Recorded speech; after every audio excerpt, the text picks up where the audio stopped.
Okay, now I'm going to discuss the Hercules mappings.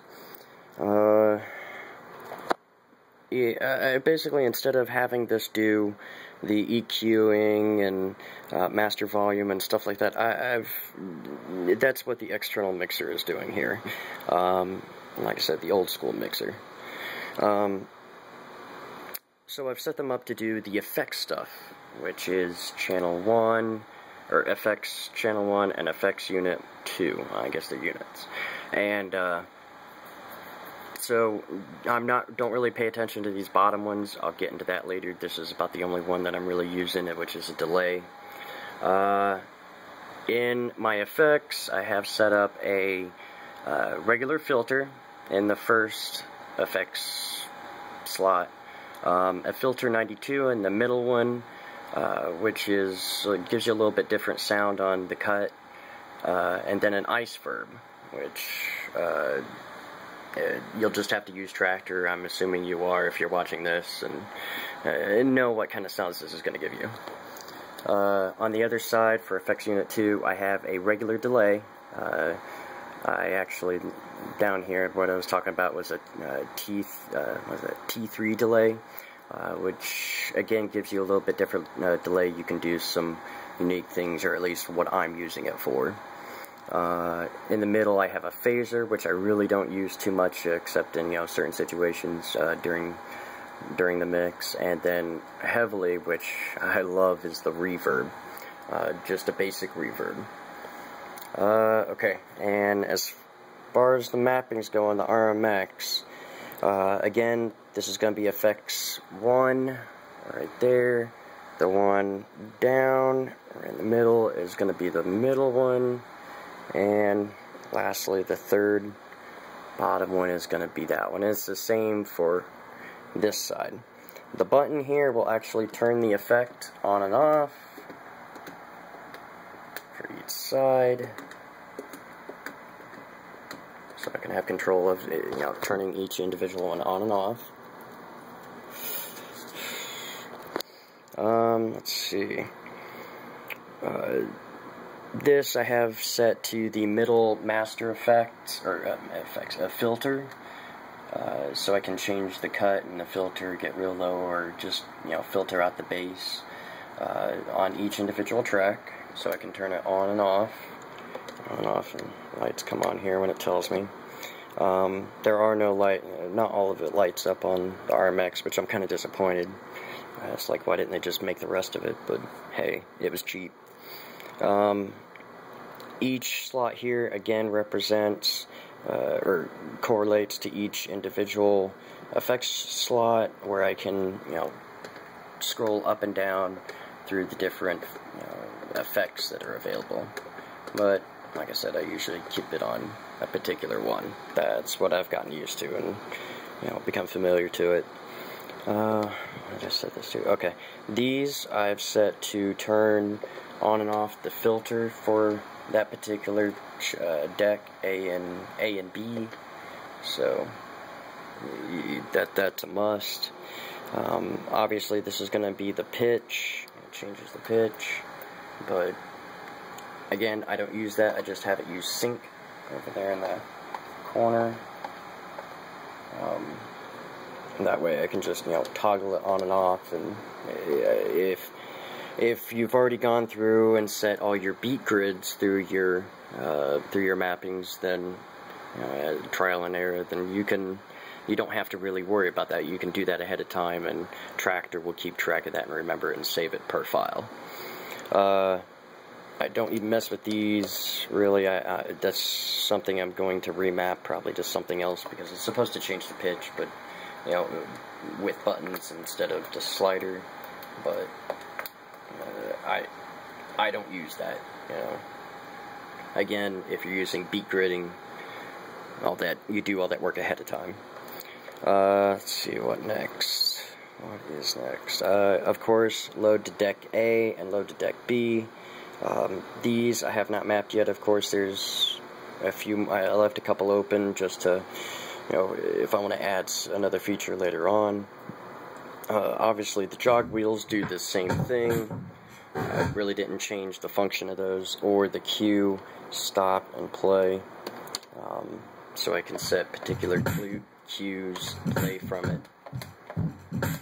And if it's not playing and I hit stop, it's going to go back to the very beginning. But like I said, I've used the launch pad to set up certain cue points so I can instantly jump back to the beginning or at certain points. Now, if it is playing, I've set it. It was not me, but I got a profile for this. It's already made, and I've modified that to, for the effects. And anyway, you get the idea. You know what I'm saying. Next is, I don't have anything mapped for the crossfader. I really haven't, if the crossfader is on the analog, I'm really not going to need it on this side. Instead of these being volumes, I've set them up to be the dry and wet for each channel, which is that. And these two for their individual channels. And this one I've actually used as the dry and wet for that T3 delay, which is effects unit 4. And to go along with that, there's a button right here called feedback where you can kind of take a clip of that feedback. Here, I'll show you. Say I'm playing. And over here on the launch pad, if I hit this button's momentary and this button's toggle, I can toggle that.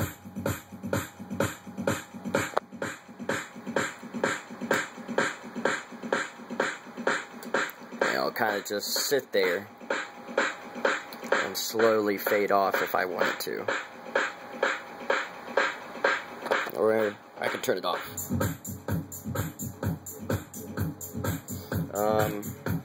Let's see. Anything I left out? Oh yeah. There is one addition that I kind of made, or I should say modified, again, of the profile that is, I think, available from, is it Novation? I think it might be Novation's website, or somewhere I think I found on their forums. Just search for some. There's tons that you can modify, and I'm trying to, I'm gonna plan on making sure these files and all the configuration stuff for all my different equipment in individual files and a bulk file is available. That's a lot of work, and I've been a little busy. I've been wanting to make this video for a while. I'm just now getting around to it. So anyway, I digress. This is actually a modifier instead of it being pan left and right. So when it's all the way off in like a counterclockwise position, these are filters right here. When I turn that on, I guess these are already on. I can turn individually the key. So again, if something's playing, I can hit the key button here, and I don't change the tempo, but I can change the key. Notice the tempo stays the same.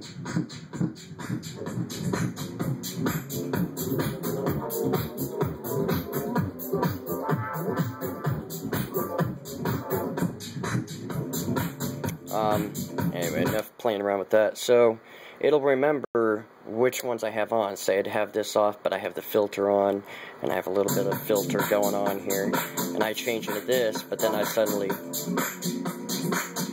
want to change the key.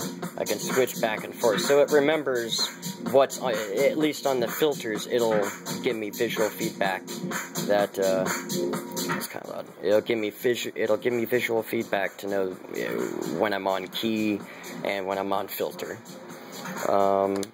And of course, lastly, the middle here is set for doing loading. It's kind of this part right here is set for doing loading of different tracks and anything that you're loading in the browser part down here. So if I press the up button, if I press the right button, it'll expand your browser. Then you can either use the up and down arrows to go up and down, or if you hold it, you can use this, the jog wheel, to scroll up and down. Now once you have a track selected, let me get to it here. Say I want to load that track right there. I hit load to track B, and I'll load that track, and of course I've set up my beat grid and some load markers as well, so it automatically goes to the start point that I've set. Okay, let's see. Say I wanted to turn the filter on for that particular channel, so I can start off the track and make sure that it's synced.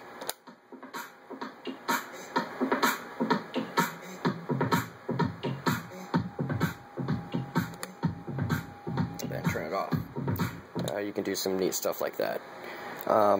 Just to kind of give you what some of this, what this T3 delay that I put just for specifically the T3 delay effects. I played around with it and came up with, you can kind of give a lot of your songs a little bit extra, oomph to it by doing something like this.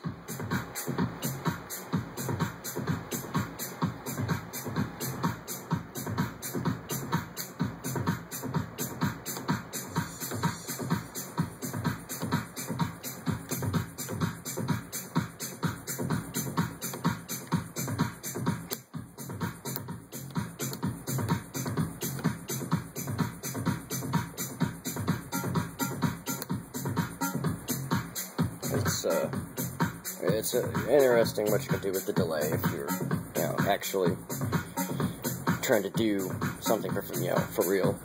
And again, I do have another delay up here at the top that I use for kind of a general all the tracks and even kind of like a master. Like I said, I've set this for the dry and wet, so that's full wet and that's none, full dry. And this changes the tempo or the amount of delay.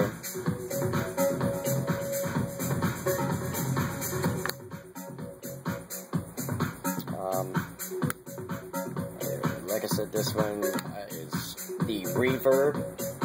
Do stuff like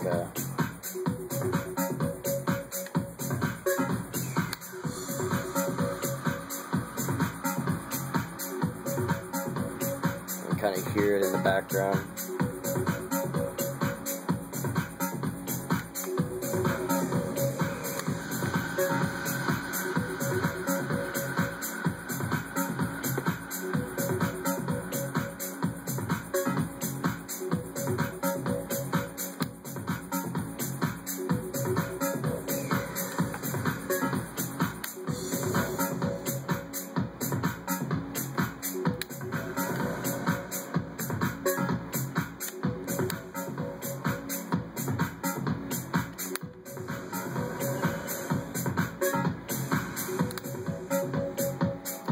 Kind of playing around with it there. And over here I basically set for filter kind of like a master. Again, I use for even the sample slots and for both decks. I can do stuff like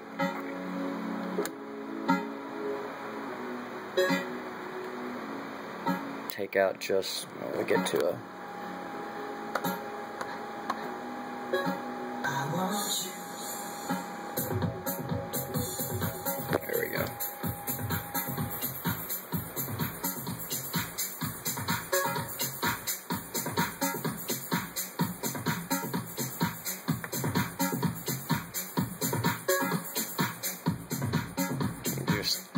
basic filter, and this is the filter 92, so it really doesn't give you that sound. It just cuts a particular frequency, either the low or the high frequency.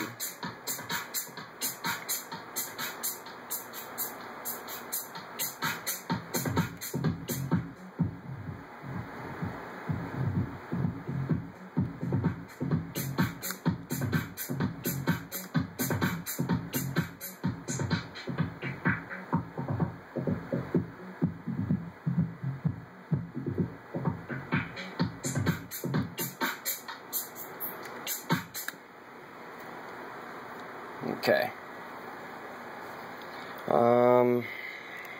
And I think that does it for the RMX. See next.